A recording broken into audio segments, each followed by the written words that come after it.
Hi guys, welcome back to the channel. My self Vinesh Kumar. और आज इस वीडियो से हम शुरू करने वाले हैं ऑर्गेनिक केमिस्ट्री क्लास 12 का एक चैप्टर जिसका नाम है अल्कोहल एंड ईथर्स। अल्कोहल और ईथर्स के बारे में हम इस चैप्टर में बात करेंगे।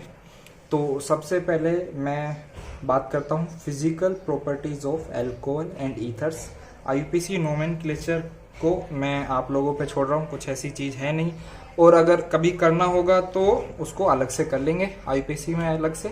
ठीक है, तो शुरू करते हैं physical properties of alcohol and ethers. सबसे पहले फिजिकल प्रॉपर्टीज में मैं बॉइलिंग पॉइंट की बात करूंगा। बॉइलिंग पॉइंट, ठीक है।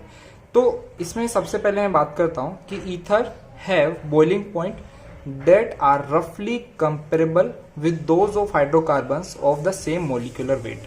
कहने का मतलब ये है कि ईथर का जो बॉइलिंग पॉइंट होता है वो उसके कंपेरेबली हाइड्रोकार्बन्स, मतलब ऐसे हाइड्रोकार्बन्स जिनका मोलिकुलर वेट ईथर के मोलिकुलर वेट के बराबर है, तो उस केस में जो उसका बॉइलिंग पॉइंट होगा, दोनों का बॉइलिंग पॉइंट जो होगा वो एक दूसरे के बराबर होगा, लगभग बराबर होगा। ठीक है, जरूरी नहीं है एग्जैक्टली बराबर हो, लेकिन बराबर हो सकता है। कहने का मतलब ईथर और हाइड्रोकार्बन, हाइड्रोकार्बन यानी एल्केन भी हो सकता है, एल्कीन भी हो सकता है और एल्काइन भी हो सकता है।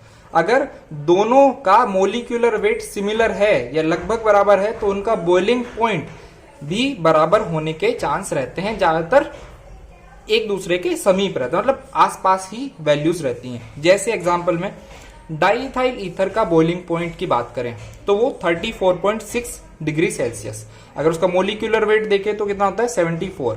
डाईइथाइल ईथर मतलब C2H5O C2H5, जिसको हम इथोक्सी इथेन भी बोल सकते हैं। वहीं पे अगर मैं दूसरे एक हाइड्रोकार्बन लिया है जिसका मोलिकुलर वेट सिमिलर है, 74 है, इसका 72, वो है पेंटेन, है ना। पेंटेन का बॉइलिंग पॉइंट जब मैंने देखा तो क्या आया 36 डिग्री सेल्सियस। ठीक है, कोई ज्यादा बहुत ज्यादा फर्क नहीं है दोनों के बॉइलिंग पॉइंट में। तो यही बात हमने ऊपर समझाने की कोशिश की। दूसरा पॉइंट है कि alcohols have much higher boiling point than comparable ether and hydrocarbons. कहने का मतलब है कि अगर मैं 3 कंपाउंड ले लूं, अल्कोहल, ईथर और हाइड्रोकार्बन, कोई भी, अगर तीनों का बॉइलिंग मोलिकुलर वेट लगभग बराबर है तो उनमें अल्कोहल का बॉइलिंग पॉइंट उन ईथर और हाइड्रोकार्बन से बहुत ज्यादा रहता है। जैसे ब्यूटाइल अल्कोहल, एग्जांपल है ब्यूटाइल अल्कोहल, इसका मोलिकुलर वेट 74 है जो इन दोनों के लगभग बराबर है, इसके तो बराबर ही है, और इसका बॉइलिंग पॉइंट जब देखा गया तो वो कितना आया 117.7 डिग्री सेल्सियस। तो अगर इसके और इसके कंपैरिजन में देखा जाए तो बहुत बड़ी वैल्यू है। ठीक है, समझ में आती है बात। चलो ठीक है, अब एक एग्जांपल लेते हैं। एग्जांपल में 3 अपने को दिखाया गया है स्ट्रक्चर है, एक इथेनॉल है, एक मिथोक्सी मीथेन, है ना, और अपना है दूसरा प्रोपेन। ये मोलिकुलर वेट दिया हुआ है 46, 46 and 44। Order of boiling point पूछा है। तो देखो, अगर मैं सबसे पहले ऑर्डर ऑफ बॉइलिंग पॉइंट बता देता हूं क्या होगा, ethanol, then methoxy methane, then propane. क्यों? क्योंकि देखो, जो बॉइलिंग पॉइंट है वो डिपेंड करता है जो मोलिक्यूल्स हैं, है ना। जैसे इथेनॉल है, इथेनॉल सॉल्यूशन है तो इसमें एक इथेनॉल तो होगा नहीं, है ना, एक इथेनॉल तो होगा नहीं, तो क्या होगा, बहुत सारे इथेनॉल के मोलिक्यूल्स आपस में जुड़े हुए होंगे। तो इनके बीच का जो फोर्स होता है ना, जिस फोर्स से ये मोलिक्यूल जुड़े होते हैं, उस पर डिपेंड करता है अपना बॉइलिंग पॉइंट। कैसे कि अगर फोर्स ज्यादा होगा, फोर्स ज्यादा अच्छा होगा, तो अपने को ज्यादा टेम्परेचर, ज्यादा हीट, ज्यादा एनर्जी देनी पड़ेगी उनको अलग अलग करने के लिए। ठीक है, बॉइलिंग पॉइंट का मतलब क्या होता है, बॉइलिंग पॉइंट में हम क्या करते हैं, एक ऐसा टेम्परेचर जिसपे वेपर प्रेशर जो है सॉल्यूशन का वो एटमॉस्फेरिक प्रेशर के बराबर हो जाए। ठीक है, और अपने को क्या करना पड़ता है, मोलिक्यूल्स को अलग अलग करना पड़ता है ताकि वो एस्केप कर सके, है ना, वेपर प्रेशर क्रिएट कर सके। अब देखो, जैसे सबसे पहले प्रोपेन। प्रोपेन एक नॉन पोलर ग्रुप है, मतलब कोई इसमें पोलरिटी नहीं है, इसीलिए इसके जो मोलिक्यूल्स के बीच का जो फोर्स है ना, वो कौन सा होता है, डिस्पर्जन फोर्स। डिस्पर्जन फोर्स हमने केमिकल बॉन्ड में तुम लोगों ने पढ़ा होगा कि एक वेरी वीक फोर्स है, वीक फोर्सेस की कैटेगरी में डिस्पर्जन फोर्स आता है। ठीक है, वहीं पे अगर मैं डाई मिथाइल ईथर, ये जो है CH3OCH3, मिथोक्सी मीथेन या डाई मिथाइल ईथर, कुछ भी बोल सकते हैं, तो इसमें एक ईथर ग्रुप जो है वो पोलर होता है ना, पोलर ईथर ग्रुप प्रेजेंट है, जिसकी वजह से इसमें कौन सा फोर्स रहता है ईथर ईथर के बीच में, मतलब जो मोलिक्यूल है मिथॉक्सी मीथेन के मोलिक्यूल हैं, इनके मोलिक्यूल्स के बीच में डाइपोल डाइपोल फोर्स रहता है, जिसकी वजह से ये मोलिक्यूल्स आपस में अटैच हैं। कौन सा फोर्स? Dipole dipole force. ठीक है, अब ये जो डाइपोल डाइपोल फोर्स है वो डिस्पर्जन फोर्स से कहीं ज्यादा है ना।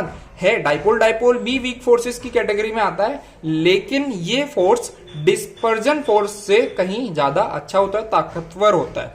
समझ में आती बात? तो ज्यादा फोर्स है मतलब और ज्यादा एनर्जी, ज्यादा टेम्परेचर, ज्यादा हीट अपने को देनी पड़ेगी उन मोलिक्यूल्स को इवेपोरेट करने के लिए। ठीक है, अब देखो तीसरी चीज आती है अपनी एल्कोहल। एल्कोहल में क्या होता है? एक OH ग्रुप होता है। एल्कोहल में एक OH ग्रुप होता है और इस OH ग्रुप के कारण ये एल्कोहल मॉलिक्यूल आपस में क्या करते हैं? एक दूसरे के साथ हाइड्रोजन बॉन्ड से जुड़े हुए होते हैं और ये हाइड्रोजन बॉन्ड जो है बहुत ही स्ट्रॉन्ग बॉन्ड होता है। क्या होता है? स्ट्रॉन्ग बॉन्ड होता है। Dispersion force, dipole dipole force और हाइड्रोजन बॉन्ड में सबसे ज्यादा तगड़ा फोर्स कौन सा है? Hydrogen bond. इसीलिए एल्कोहल्स का जो बॉइलिंग पॉइंट होता है वो सबसे ज्यादा हो जाता है। देखो जैसे इसमें CH3OH, CH3OH, तो इसका ऑक्सीजन इसके हाइड्रोजन के साथ क्या बना रहा है? Hydrogen bond. तो ऐसे ही अपने जो CH3OH जो मीथेनॉल है ना, मीथेनॉल के मॉलिक्यूल जो हैं एक दूसरे से हाइड्रोजन बॉन्ड के थ्रू जुड़े हुए हैं और हाइड्रोजन बॉन्ड बहुत ही तगड़ा फोर्स है, बहुत ही स्ट्रॉन्ग फोर्स है। इसीलिए उसके मॉलिक्यूल्स को इवेपोरेट करने के लिए हमको ज्यादा हीट देने की जरूरत पड़ती है, जिसके कारण इसका बॉइलिंग पॉइंट क्या होता है? बहुत ज्यादा हो जाता है। ठीक है, ये हो गई अपनी बॉइलिंग पॉइंट की बात। अपन अब चलते हैं सोलिबिलिटी की तरफ। ठीक है, सोलिबिलिटी इन वाटर।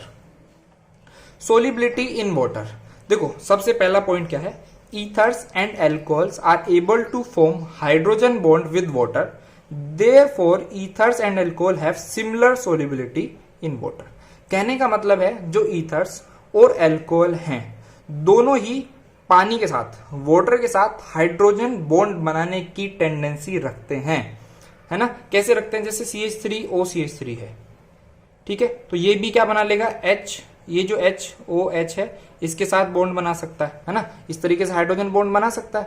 और CH3OCH3 अपना CH3OH, अगर मैं बोलूं CH3OH तो ये भी ऐसी बना सकता है HOH, यहाँ पे ये हाइड्रोजन बॉन्ड बना सकता है। ये तो और अच्छा हाइड्रोजन बॉन्ड बना सकता है OH इस टाइप से। ठीक है, तो दोनों में ही हाइड्रोजन बॉन्ड बनाने की टेंडेंसी है, दोनों हाइड्रोजन बॉन्ड बना लेते हैं। इसी वजह से ईथर और एल्कोहल दोनों की सोल्युबिलिटी क्या होगी? सिमिलर, है ना। जैसे एग्जांपल डाईइथाइल ईथर, स्ट्रक्चर देख ली थी पीछे। डाईइथाइल ईथर क्या होता है? और ब्यूटेनॉल, डाईइथाइल और ब्यूटेनॉल, डाईइथाइल ईथर और ब्यूटेनॉल दोनों की सोल्युबिलिटी वाटर में क्या है? सेम। और कितनी है? 8 ग्राम पर 100 ml। 8 ग्राम पर 100 ml, इसका मतलब क्या होता है कि 100 ml सॉल्यूशन में, 100 ml वाटर में हम 8 ग्राम डाईइथाइल ईथर या फिर ब्यूटेनॉल डिसोल्व कर सकते हैं, पूरी तरीके से सोल्यूबल हो जाएगा। ठीक है, अब ये अपना जो है दूसरा पॉइंट है कि solubility of alcohol in water gradually decrease as hydrocarbon portion of the molecule lengthens. मतलब अगर एल्कोहल में जैसे जैसे हाइड्रोकार्बन पोर्शन का मतलब क्या होता है? जैसे एक हो गया अपना CH3OH, फिर दूसरा हो गया CH3CH2OH, फिर तीसरा हो गया अपना CH3CH2CH2OH। तो ये जो पोर्शन है CH3CH2 CH3CH2 ये जो पोर्शन है इसको हम बोलते हैं हाइड्रोकार्बन पोर्शन। तो जैसे जैसे ये पोर्शन क्या हो जाता है? बड़ा होता जाता है, लंबा होता जाता है, ऐसे ऐसे ही एल्कोहल की सोल्युबिलिटी वाटर में धीरे धीरे कम होती जाती है। क्यों? क्योंकि long chain alcohols are more alkane like, क्योंकि उनमें क्या है? एक एल्केन जैसी प्रॉपर्टीज आने लगती हैं, जिसकी वजह से सोल्युबिलिटी वाटर में क्या हो जाती है? कम। क्योंकि एल्केन एक नॉन पोलर कंपाउंड है ना। अपने पढ़ा था कि लाइक डिसोल्व लाइक, सोल्युबिलिटी के चक्कर में क्या होता है? लाइक डिसोल्व लाइक, जो जैसा है वो उसी को सोल्यूट मतलब उसी में ऐसे में ही सोल्यूबल होगा। अगर कोई पोलर ग्रुप है तो वो पोलर सोलवेंट में सोल्यूबल होगा, अगर कोई नॉन पोलर कंपाउंड है तो वो नॉन पोलर कंपाउंड में ही, नॉन पोलर सोलवेंट में ही सोल्यूबल होगा। तो एल्केन एक नॉन पोलर कंपाउंड है, जबकि वाटर एक पोलर कंपाउंड है। ये क्या है? पोलर है ना। पोलर मतलब जिसमें पोल क्रिएट हो सकते हैं इलेक्ट्रोनेगेटिविटी डिफरेंस के कारण।